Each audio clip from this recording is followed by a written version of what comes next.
este pasaje que vamos a ver de Samuel, que hasta aquí nos ayudó el Señor, está súper utilizado y súper trillado. Dirán, Marcos no se viene con ninguna novedad, esto ya todos lo vienen usando, pero a mí me gustaría que le diéramos un pequeño enfoque particular en esta idea de cerrar el año recordando cómo hasta aquí nos ayudó el Señor. Así que vamos a empezar con lo que creo que va a ser lo más importante y sabio de mi parte, va a ser que leamos el pasaje. Así que vamos al libro de 1 Samuel, ¿sí? Capítulo 7, versículos 3 al 12, vamos a leer.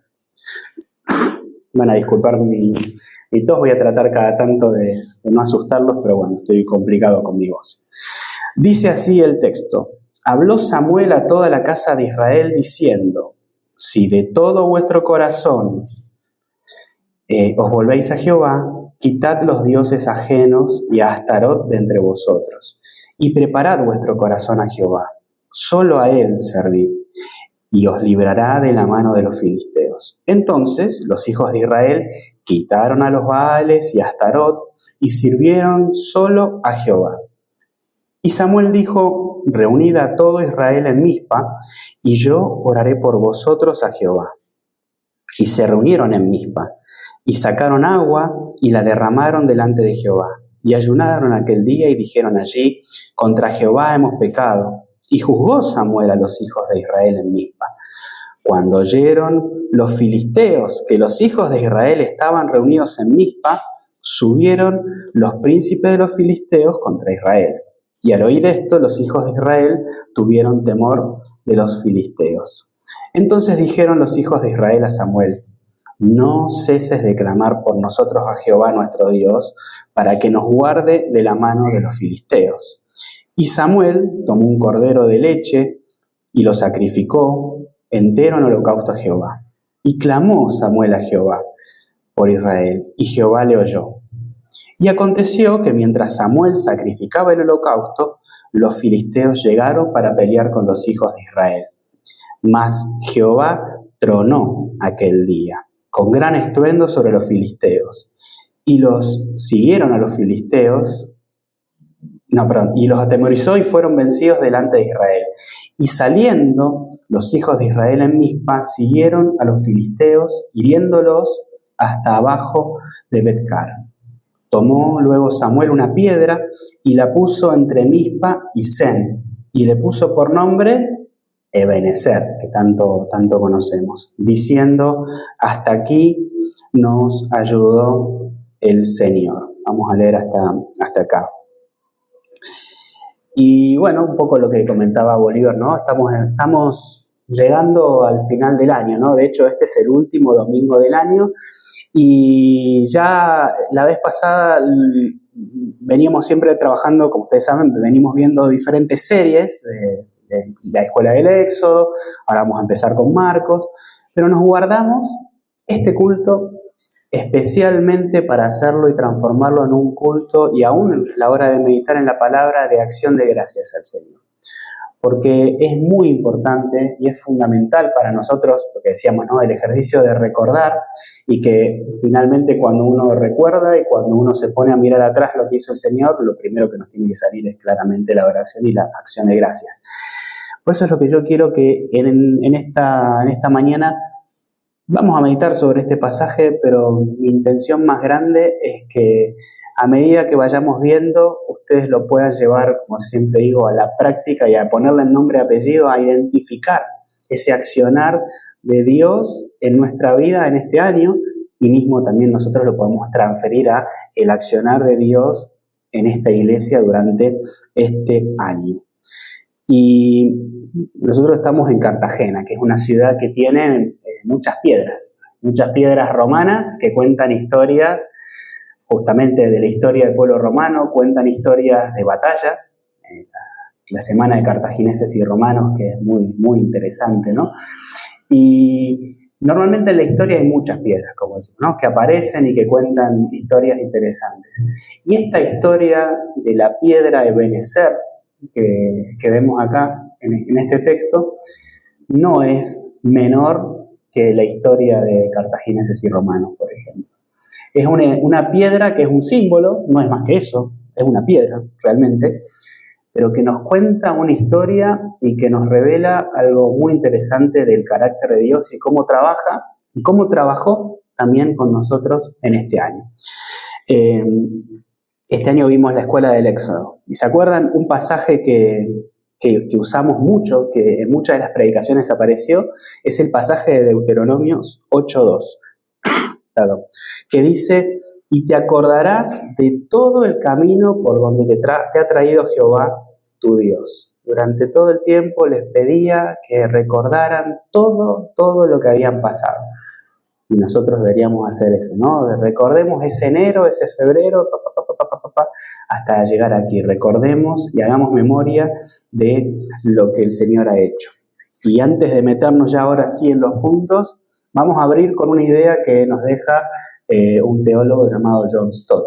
Él dice que la fe cristiana es una fe histórica, que mira hacia atrás, porque mira a la cruz, pero también mira hacia adelante, lo que decíamos hoy al celebrar la cena, porque mira hacia adelante, hacia la venida del Cristo.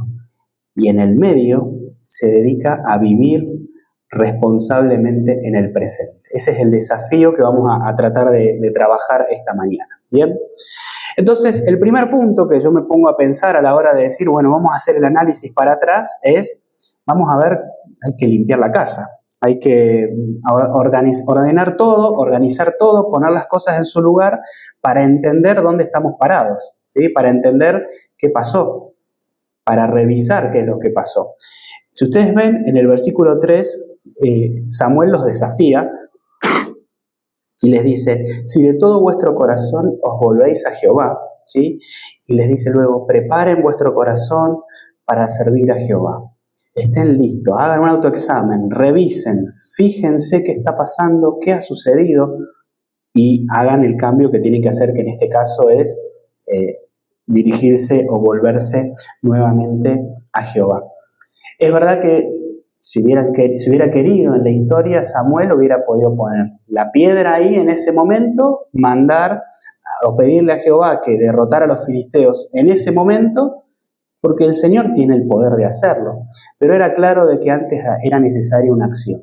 Antes era necesario ese examen que iba a llevar a que el pueblo reconociera dónde estaba, qué era lo que estaba pasando, que ese pueblo se volviera a Jehová y luego iba a venir la acción. Por eso yo cuando pienso en el Ebenezer y pienso en la piedra, en lo primero que veo es ese llamado a hacer un autoexamen. Pero lo mismo, siempre que vemos este pasaje, normalmente leemos o le hacemos mucho hincapié en el hasta aquí nos ayudó el Señor porque venció a los filisteos, pero nos olvidamos de que en realidad hubo primero una demanda, hubo una necesidad, hubo que revisarse internamente. Y bueno, nosotros este año hemos tratado de leer la Biblia y aprender de la palabra, esta idea de cómo ser obedientes al Señor, de cómo buscar al Señor, de cómo seguir sus caminos. Y bueno, hicimos buen estudio, una buena teoría. Ahora, la pregunta que deberíamos hacer es ¿qué tanto de eso que dijimos y aprendimos lo llevamos a la práctica?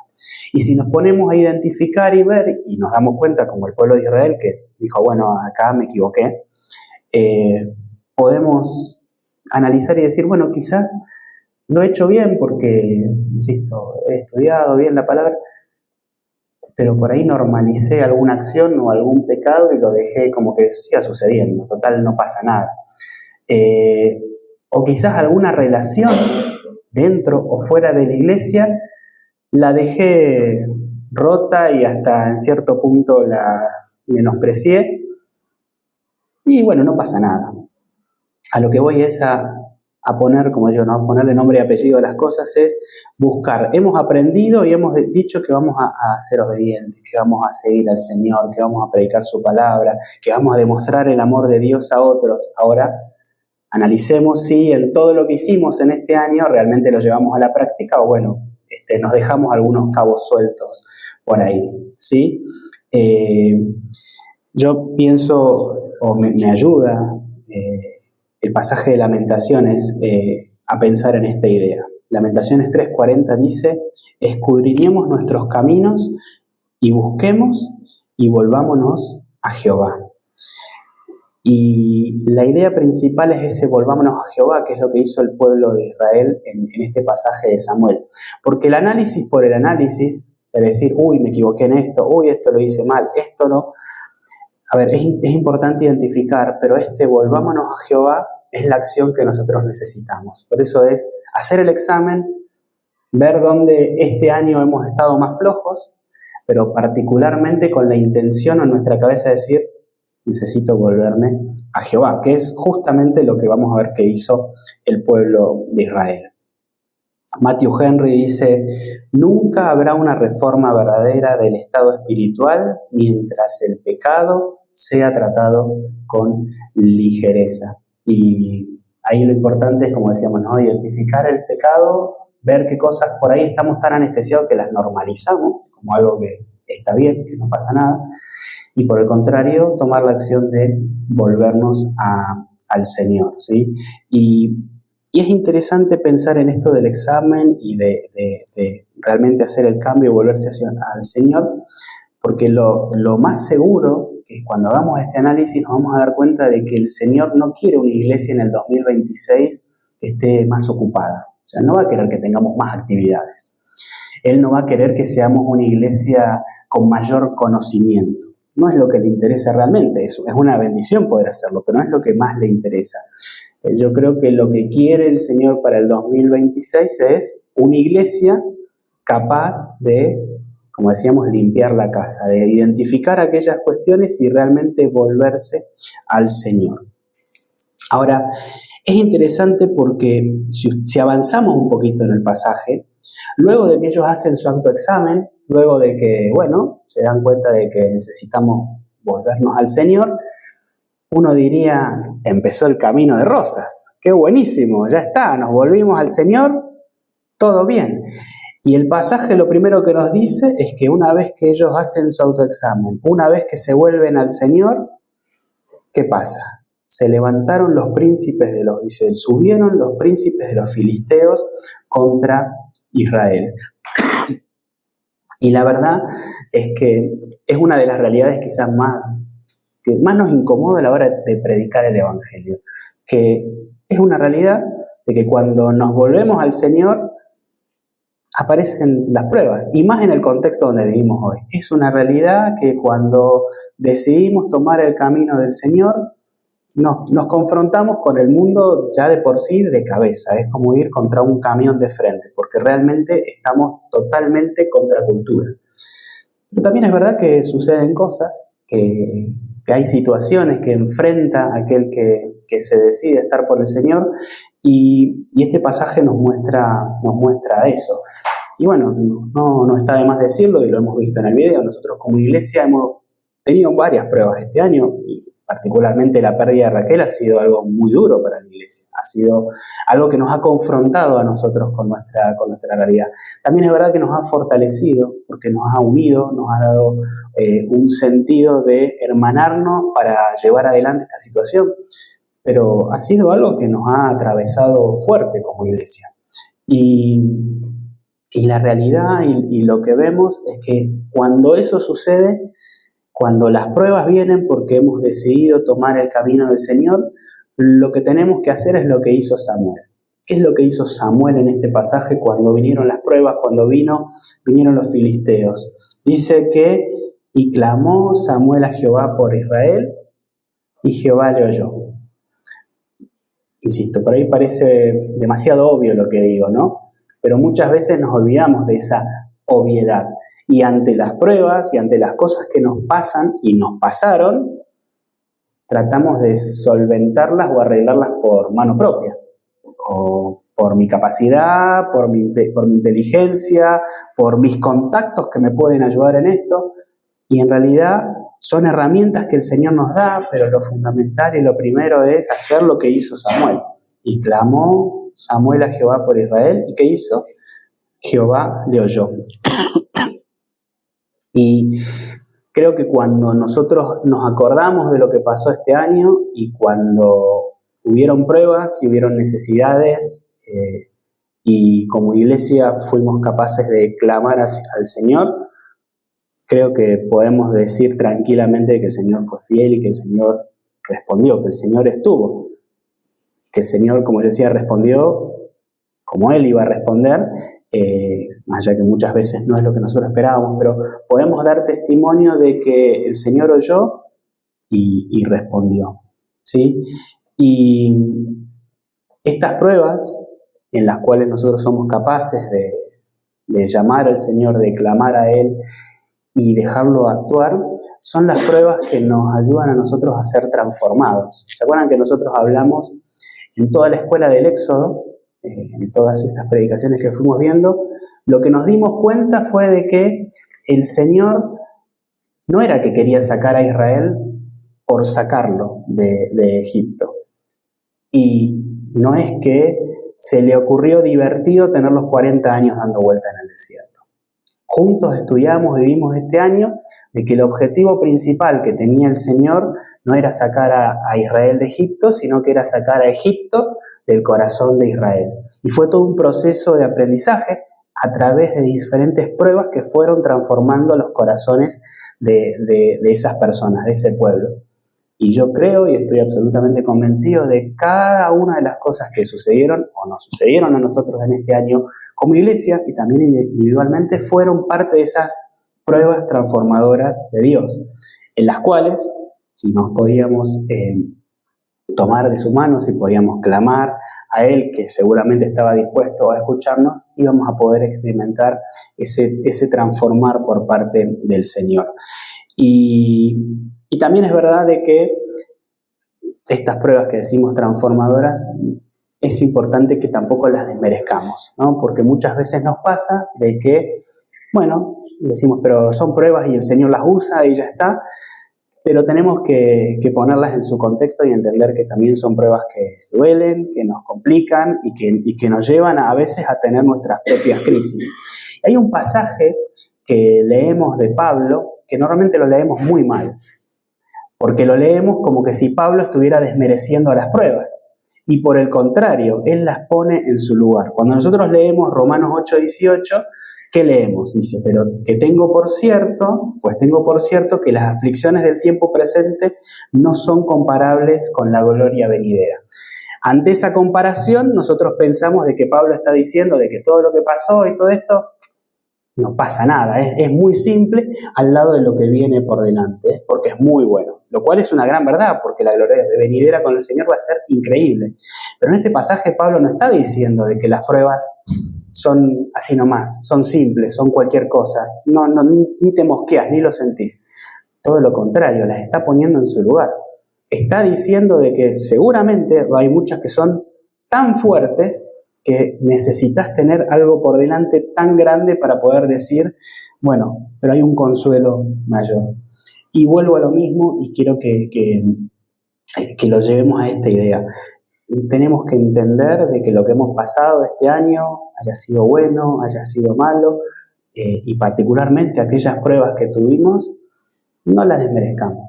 Pongámoslas en el lugar y démosle gracias a Dios porque obviamente las hemos podido sobrepasar de su mano o estamos sobrepasándolas a través de su mano. Pero cada una de las pruebas y cada una que tuvo cada uno de ustedes fue importante y el Señor estuvo obrando en esa prueba. O sea que si ustedes no entendieron lo que dijo de la mañana José María de la persona que le dijo el pasaje o la cita de Charles Spurgeon, yo voy a usar a Charles Spurgeon. Yo no tengo nada que ver con lo de él, pero voy a usar a Charles Spurgeon. Charles Spurgeon dice, el sufrimiento es la escuela en la que Dios enseña verdades que no aprenderíamos de otra manera. ¿Sí? Por ende, saber de que lo que pasamos en este año no fue inútil, saber de que fue parte de ese camino transformador del Señor y por eso también hicimos mucho hincapié en la escuela del Éxodo porque sabíamos que tenía mucho para darnos a nosotros. Ahora, una vez que hicimos el examen, una vez que nos dimos cuenta en lo que habíamos fallado y decidimos volvernos al Señor, y cuando nos volvimos al Señor vimos cómo el Señor obró, inclusive cuando se levantaron las pruebas, llega el momento de juntar todo eso y armar el recuerdo, armar el ebenecer, aprender a no olvidar. Y el sentido de ebenecer es eso, aprender a no olvidar, a no perder de vista todo lo que ha hecho el Señor. Por eso Samuel dice, hasta aquí nos ayudó el Señor. De hecho, yo me anoté estas ideas, porque digo, esta frase no lo niega, no niega el dolor, no niega lo que pasó, sino que lo reinterpreta a la luz del accionar de un Señor. Esta frase no dice, bueno, hasta acá todo fue fácil. Claramente no, porque decir hasta aquí nos ayudó el Señor no está diciendo que hasta aquí todo fue fácil, sino que dice hasta aquí fue fiel Dios. Y este es el cambio de enfoque que quiero que hagamos. Que no se trata de lo que nosotros hicimos este año, que de hecho lo hicimos muy bien gracias al Señor, pero el enfoque tiene que ser siempre la fidelidad de Dios para nosotros en este año. El salmista dice en el Salmo 103:2, un salmo súper conocido por nosotros, dice, bendice alma mía a Jehová y no olvides ninguno de sus beneficios. Y el llamado para el 2026 es hacer este ejercicio de recordar el 2025. ¿Y por qué lo digo esto? Porque este pasaje que acabamos de leer y hasta aquí nos ayudó el Señor, no es un punto final en una historia. En realidad es el punto de partida en esa historia. El hasta aquí nos ayudó el Señor no es decir, bueno, acá se terminó todo. Es, como yo decía, ¿no? Hacer este ejercicio hacia atrás, recordando y viendo la fidelidad del Señor, justamente para que con esa idea en la cabeza apuntar al 2026. El pueblo de Israel, a partir de aquí, pudo pensar lo que venía por delante con esa idea en la cabeza. Es hasta aquí nos ayudó el Señor y lo demás que tenemos que encarar o que tenemos que iniciar tiene que ser con el Señor por delante. Perdonen.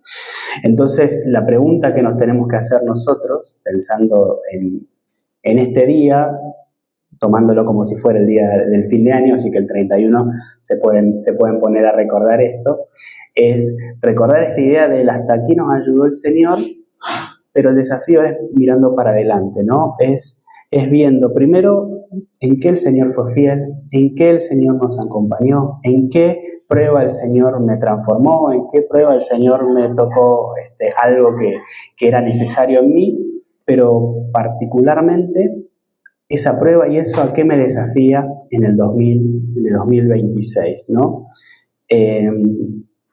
La realidad es que nosotros del futuro no podemos decir nada, no podemos hacer futurología, no podemos decir qué va a pasar mañana.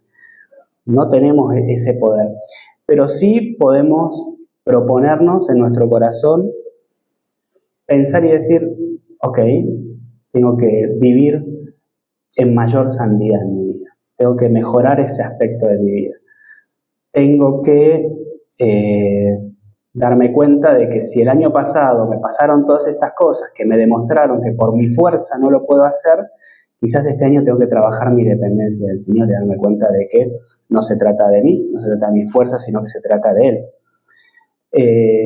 Pensar en mi servicio, quizás me di cuenta de que esta iglesia me requiere, me necesita, y por ende tengo que comprometerme más fuerte con mi servicio fiel, primeramente al Señor, expresado en servir y ayudar en esta iglesia, o en la iglesia donde estén. Quizás este año me dio o me demostró de que hay relaciones que son duras y difíciles de llevar adelante, y que me han desafiado mucho, y quizás este año mi desafío sea amar con mayor perseverancia como el Señor me mostró que me amó a mí y que quiere que ame a los demás.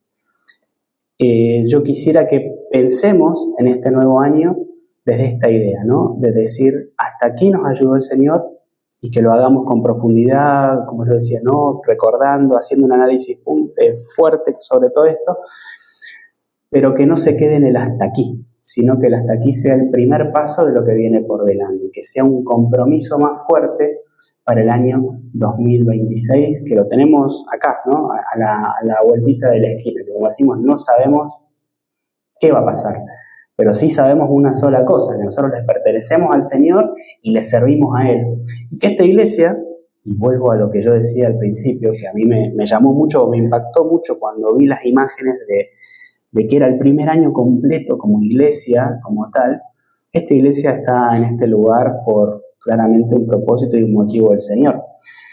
Y el ejercicio que estamos haciendo de recordar tiene que ser el que nos ayude a impulsarnos y a saber y a entender de que el propósito del Señor para esta iglesia en este lugar requiere un compromiso profundo de nosotros para poder llevarlo adelante.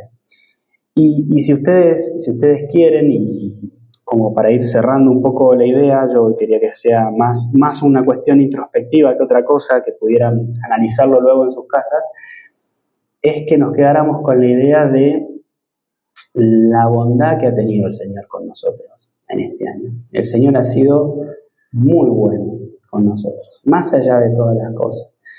Y si no somos una iglesia agradecida, si no somos capaces de darle gracias al Señor por eso, ¿qué amor vamos a poder reflejar nosotros a los demás? ¿Qué le vamos a poder mostrar a los demás de ese Dios que predicamos?